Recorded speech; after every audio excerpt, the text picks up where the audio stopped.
Centralized registry usually come in the form of a file room that serves the entire department or division. Benefits: offer the most control and security over records.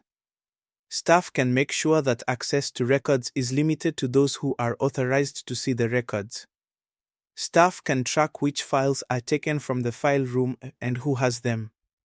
Files are kept in one central location so that all employees know where to find their records. Duplication is reduced because a single central file is maintained rather than multiple copies held by many employees. More efficient management of records. Annual or periodic tasks, such as sending records to the record center, are not put off.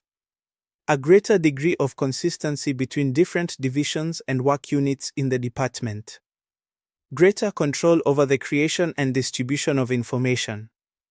Drawbacks: employees do not have files available to them at their fingertips.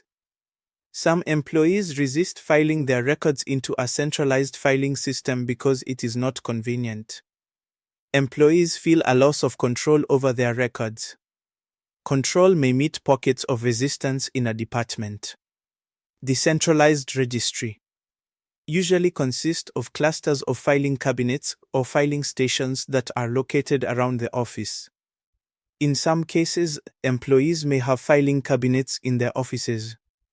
Employees often prefer decentralized filing locations because their records are close at hand. Security and control over the records, however, is usually lower than in a centralized system. In this kind of system, offices are more likely to have problems with duplicate records being stored in filing cabinets around the office. Incoming correspondence. Types of correspondence.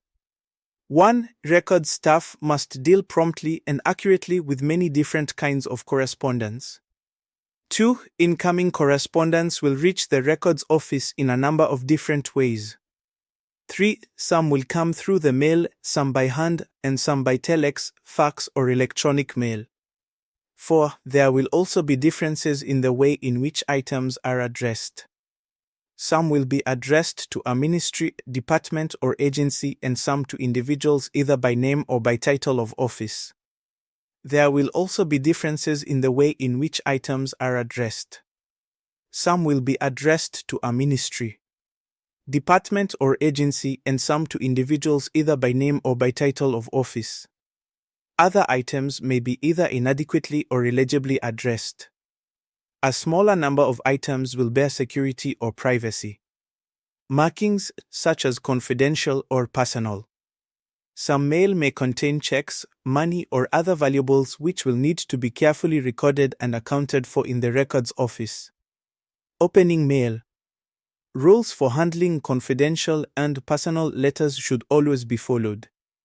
All other mail should be opened and date-stamped as soon as it is received by the records office. During this process, letters should be kept in a box file or other suitable container. Slit envelopes across the top to open. Care must be taken to ensure the contents of letters are not damaged when the envelopes are slit. Many enclosures are received loose or separated from their covering documents. Attach such enclosures to the relevant documents, taking care not to damage checks, certificates, or similar items. All attachments must be noted on the covering document.